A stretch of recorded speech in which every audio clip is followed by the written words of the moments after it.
Welcome to question 2 of the Art Song question pack. All of these questions have been taken from previous IB papers, and so let's have a look at them together.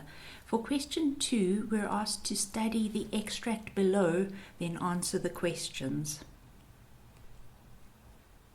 Question 2.1 says, in what key is the music in bars 82 to 85 in the excerpt? Let's have a look at the music. So here we can see that we've got no sharps or flats in our key signature at this stage. And then we've got an F sharp over there and another F sharp over there. And the final chord that we end this little excerpt on is a G major triad. We've got the notes G, B, and D there.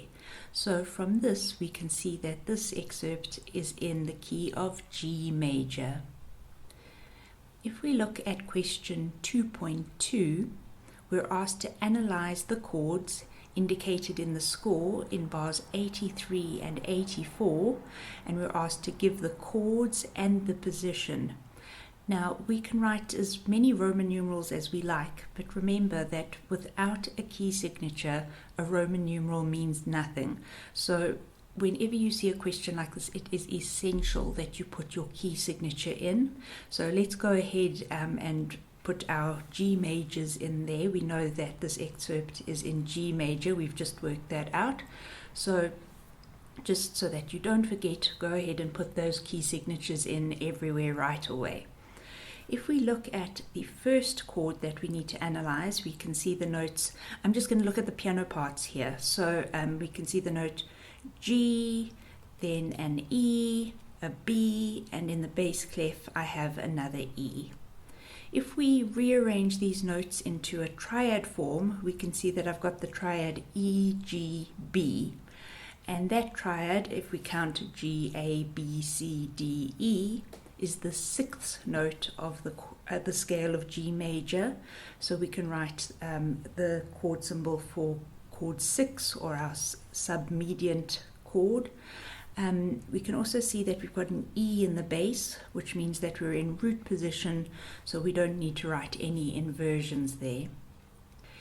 If we have a look at chord 2, we can see that we've got the notes A, E, C, and another C in the bass.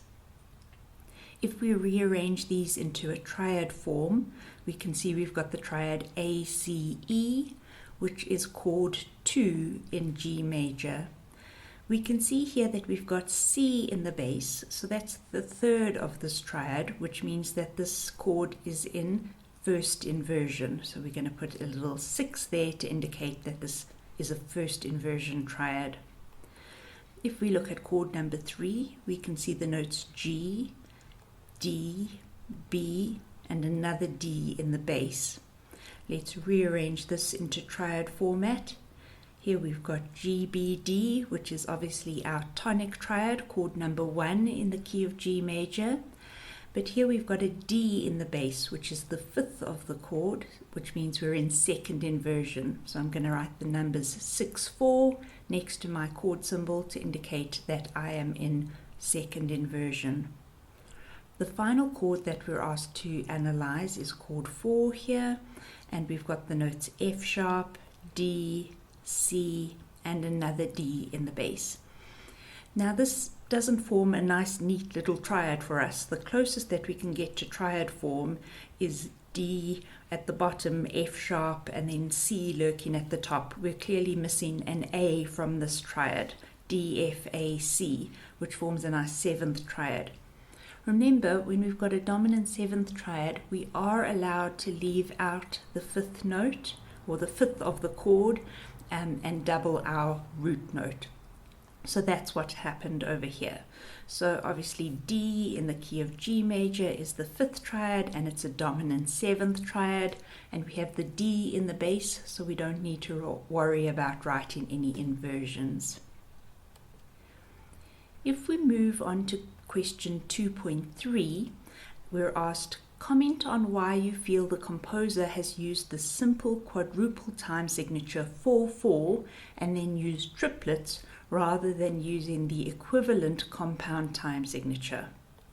So if we have a look at this music here, we can see that in our piano part, we have a consistent triplet rhythm. So if I was counting 4/4, we'd hear 1, 2, 3, 4.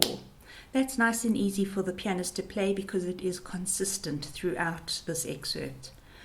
If we look at the vocalist, on the other hand, they have a mixture of crotchets and quavers and minims. So if we were to count this in 4, we'd count 1, 2, 3, 4. If I were trying to count this in 12/8 time, which would be the relative compound time signature, it would require my poor vocalist to use some duplets. So it's actually much easier for the consistency of the pianist to use triplets, and then the vocalist who's using different note values to use the simple time signature. So actually it is just easier for both of them to count in 4/4 time. In considering this previous question, 2.3, we've actually already answered question 2.4, which asks what would the equivalent compound time signature be, and this is obviously 12/8. Question 2.5 asks what compositional devices are demonstrated in the following bars of the excerpt. If we look at the piano part, bars 90 and 91, we can see that this first bar is actually just duplicated in the second bar, but everything is taken one note down. So we know that that compositional device is a sequence. Here it is a descending sequence. If we look at the vocal part of bars 93 to 96, we can have a look at the first 2 bars, that little phrase there, and we can see an exact replica of that in the second 2 bars with just one minor little change. So in the first phrase we just have an F over there, but in the second phrase we have 2 quavers, a G and an F. So here we can say we've got repetition but with a little bit of variation as well.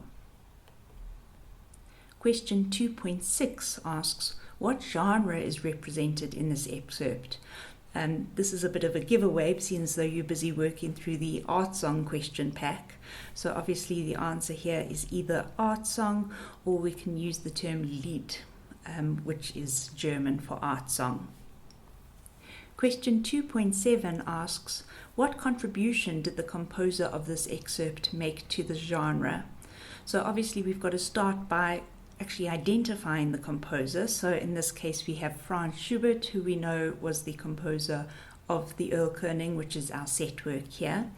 Franz Schubert was one of the composers who really developed this genre in the early Romantic era, so he was quite a significant composer at that time and made a lot of contributions to the art song genre. And he was also an incredibly prolific composer. He's composed over 600 Lieder. So he's got an enormous catalogue of work. I hope you've learned a lot from question number 2. I'll see you again in the next video where we'll look at question number 3.